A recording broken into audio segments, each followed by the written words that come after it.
7 اکتوبر 2023 کی صبح فلسطینی عسکریت پسند گروپ حماس نے اسرائیل پر ایک زبردست حملہ کیا۔ حالیہ تاریخ میں اس نوعیت کے حملے کی کوئی مثال نہیں ملتی۔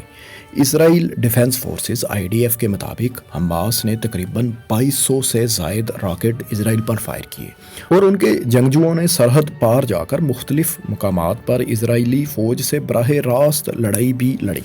اس حملے کی انوکھی بات یہ بھی تھی کہ حماس کے جنگجو پیراگلائیڈرز کا استعمال کرتے ہوئے فضا سے مقبوضہ علاقوں میں داخل ہوئے۔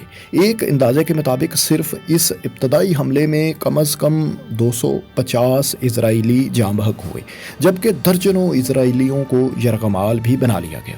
دوستو، مشرق وسطیٰ میں اسرائیل اور فلسطین کا تنازع تو بہت پرانا ہے اور 1948 میں اسرائیلی ریاست کے قیام کے بعد کئی بار عرب اسرائیل جنگیں بھی ہو چکی، لیکن سوال یہ ہے کہ فلسطین کی سرزمین سے اٹھنے والی یہ تنظیم حماس آخر کب وجود میں آئی؟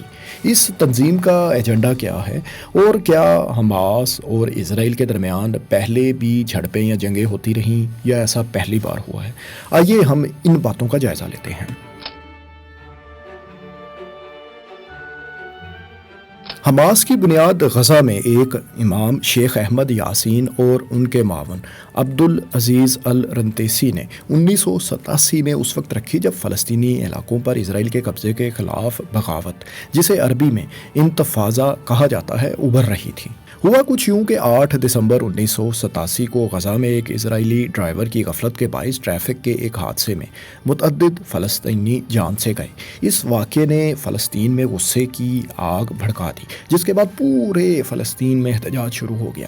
اس وقت پیلسٹین لبریشن آرگنائزیشن یعنی PLO اسرائیل کے خلاف سیاسی جدوجہد تو کر رہی تھی، لیکن یہ تنظیم بہت زیادہ مؤثر ثابت نہیں ہو رہی تھی اور فلسطین کی عوام اس سے کچھ زیادہ پر امید بھی نہیں تھی۔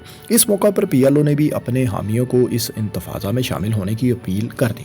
اس کے علاوہ مصر کی تنظیم اخوان المسلمین نے بھی مسلح طور پر اس جدوجہد میں شامل ہونے کا فیصلہ کیا۔ انہوں نے فلسطین کو آزاد کرانے کے لیے اسرائیل کے خلاف مسلح جدوجہد کرنے کے لیے عز الدین القسام بریگیڈ کے نام سے ایک عسکری ونگ تشکیل دیا۔ 14 دسمبر کو شیخ یاسین کی قیادت میں اخوان المسلمین نے ایک کتابچہ بھی جاری کیا، جس میں فلسطینیوں سے کہا گیا کہ وہ اسرائیلی قبضے کا مقابلہ کریں۔ جنوری میں انہوں نے اسلامی مزاحمتی تحریک، جسے عربی میں مختصراً ہم حماس کہہ سکتے ہیں، کے نام سے ایک اور کتابچہ بھی جاری کیا اور یوں حماس کے نام سے اس تحریک کی باقاعدہ بنیاد رکھ دی گئی۔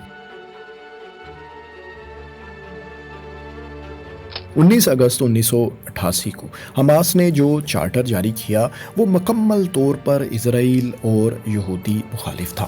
اس چارٹر کے مطابق فلسطین ایک اسلامی وقف زمین ہے جسے قیامت تک مسلمانوں کے لیے ہی مخصوص ہونا چاہیے۔ مسئلہ فلسطین کا حل جہاد کے علاوہ کچھ بھی نہیں اور امن کے تمام اقدامات صرف وقت کا ضیاع اور فضولیات ہیں۔ حماس کی مقبولیت میں اس وقت اضافہ ہوا جب 1990 کی دہائی میں PLO فلسطین کے مسئلے کے حل کے لیے امن کی کوششوں میں شامل ہونے کے لیے آگے بڑھا۔ اس موقع پر حماس نے اپنی پوزیشن مزید سخت کر لی اور کھل کر ان اقدامات کی مخالفت کی۔ اپریل 1993 میں PLO کے رہنما یاسر عرفات اور اسرائیلی وزیر اعظم یتزاک رابن کے درمیان ہونے والے اوسلو معاہدے کی حماس نے شدید مخالفت کی۔ اس معاہدے کے تحت فلسطینی اتھارٹی کا قیام عمل میں آیا، جسے ویسٹ بینک اور غزہ کے کچھ حصوں پر ایک محدود خود مختار حکومت قائم کرنے کا اختیار دے دیا گیا۔ جب PLO نے اسرائیل کو تسلیم کیا تو حماس نے 2 ریاستی حل کو مکمل طور پر مسترد کر دیا اور دریائے اردن سے بحیرہ روم تک پورے فلسطین کو آزاد کرانے کے عزم کا اظہار کیا۔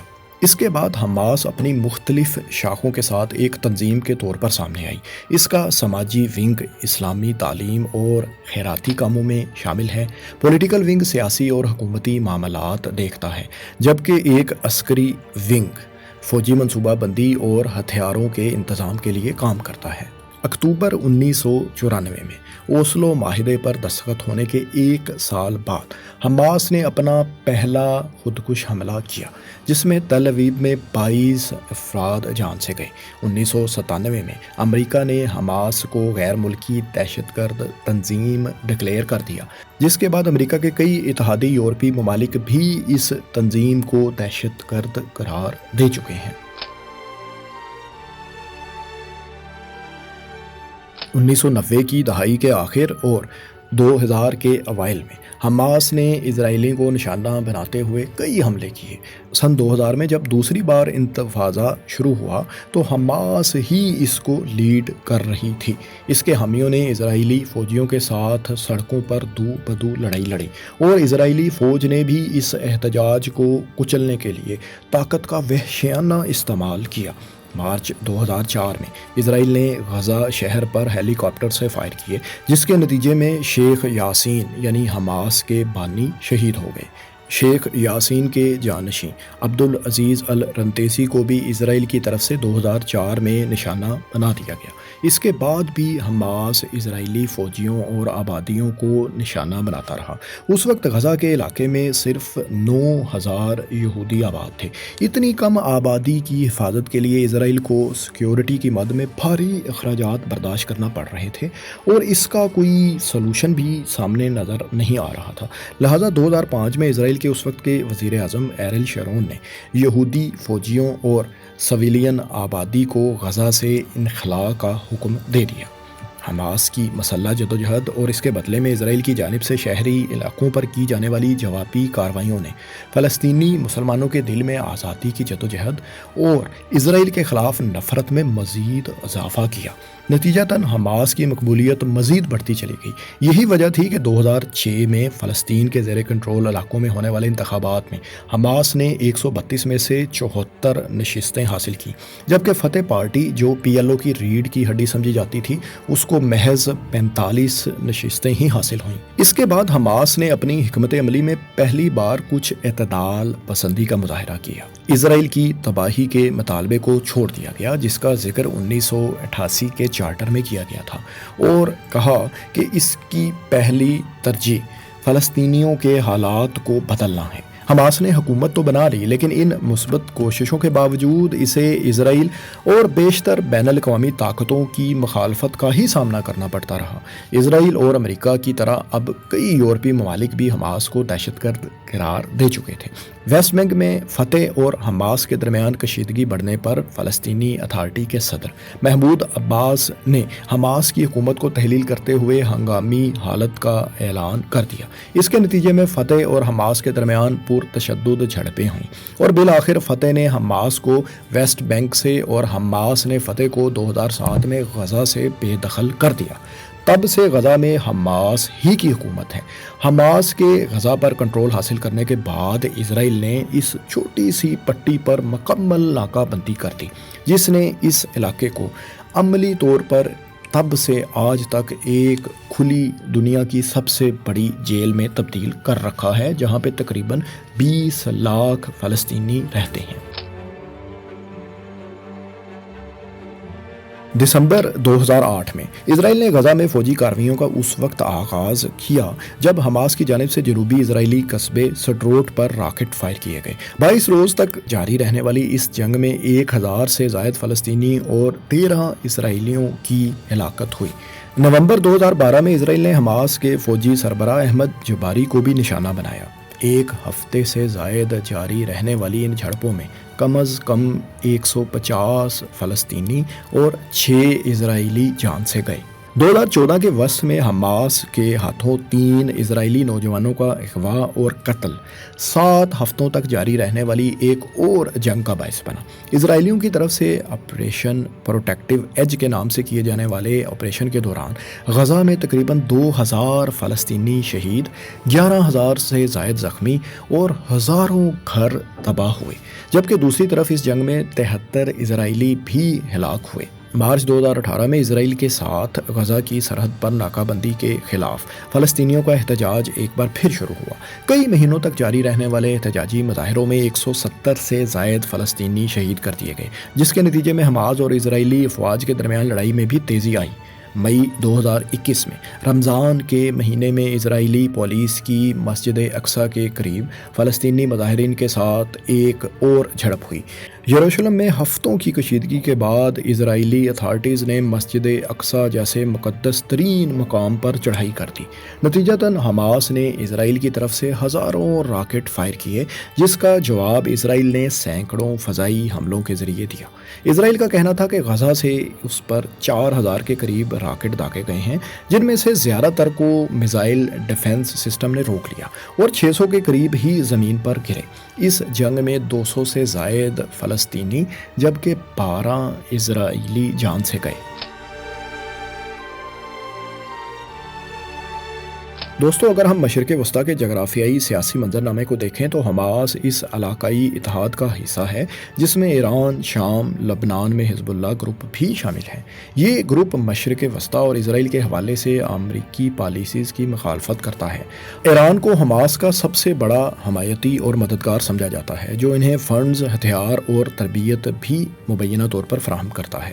اگرچہ شام کی خانہ جنگی میں مخالف فریقوں کی پشت پناہی کرنے کے بعد ایران اور حماس کی راہیں کچھ عرصے کے لیے جدا ہوئی تھیں، لیکن ایران فی الحال حماس، PIJ یعنی فلسطین اسلامی جہاد اور امریکہ کی طرف سے دہشت گرد تنظیموں کے طور پر نامزد دیگر فلسطینی گروپوں کو مالی امداد مغربی میڈیا کے مطابق فراہم کر رہا ہے۔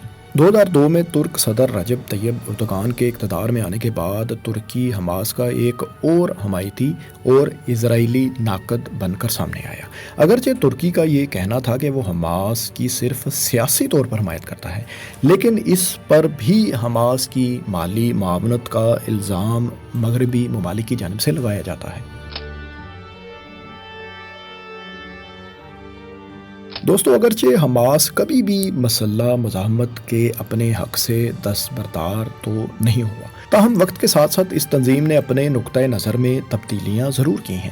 یہ اب بھی اسرائیل کو تسلیم کرنے سے تو انکاری ہے، لیکن ان کا کہنا ہے کہ اگر اسرائیل 1967 کی سرحدوں پر واپس چلا جاتا ہے تو حماس بھی مسلح جدوجہد ترک کرنے کے لیے تیار ہے۔ 2017 میں حماس نے ایک نیا چارٹر جاری کیا، جس میں پرانے چارٹر کے یہود مخالف ایجنڈے کو خارج کر دیا گیا۔ نئی دستاویز میں کہا گیا کہ حماس یہودیوں کے ساتھ جنگ نہیں چاہتی، لیکن ان کی جنگ صرف انتہا پسند یہودیوں کے خلاف ہے جو فلسطین پر قبضے کو بڑھاوا دیتے ہیں۔ اس میں کہا گیا کہ حماس پورے فلسطین کی آزادی کی وکالت کرتی ہے، لیکن اسرائیل کو تسلیم کیے بغیر یا کسی بھی حق سے دستبردار ہوئے بغیر 1967 کی سرحدوں پر ریاست کی حمایت کے لیے تیار ہے۔ نئے چارٹر میں گروپ کی بنیادی تنظیم اخوان المسلمین کا بھی ذکر نہیں ہے۔ دوستو، یہ 1967 کی سرحدیں کیا تھیں، اس بارے میں ہم ایک مکمل ویڈیو کر چکے ہیں، وہ آپ آئی بٹن پر کلک کر دیکھ سکتے ہیں۔ حماس کے حالیہ حملے کو تاریخی اعتبار سے سخت ترین حملہ تصور کیا جا رہا ہے، جس میں سینکڑوں اسرائیلی جاں بحق ہوئے ہیں اور 150 سے زائد اسرائیلی فورسز کے اہلکاروں اور سویلینز کو یرغمال بھی بنایا گیا ہے۔ اسرائیلی ڈیفنس فورسز اور میڈیا رپورٹس کے مطابق درجنوں شہریوں کو اغوا کیا گیا ہے، جن میں بوڑھے، خواتین، بچے بھی شامل ہیں۔ اسرائیلی وزیراعظم نیتن یاہو نے 8 اکتوبر کو حماس کے اچانک حملے کے بعد باضابطہ طور پر حماس کے خلاف جنگ کا اعلان کر دیا۔ اسرائیلی فضائیہ نے غزہ میں حماس کے اہداف پر حملے شروع کر دیے، جس کے نتیجے میں بڑی تعداد میں سویلین عام شہری نشانہ بن رہے ہیں اور شہید ہونے والوں میں بڑی تعداد عام شہریوں ہی کی ہے۔ حماس نے لبنان، عراق، شام اور یمن سمیت عرب پڑوسیوں پر زور دیا ہے کہ وہ بھی ان کا ساتھ دیں، اور یہ کہ اب وقت آ گیا ہے کہ عرب اس مزاحمت پر متحد ہو جائیں اور آزاد فلسطین کا مطالبہ کریں۔ دوستو، یہ ویڈیو آپ کو کیسی لگی؟ کمنٹس میں اپنی رائے سے آگاہ کریں، اور اس قسم کی مزید معلوماتی ویڈیوز دیکھنے کے لیے اس ویڈیو کو لائک کریں اور ہمارے چینل کو بھی سبسکرائب کر لیں۔ شکریہ۔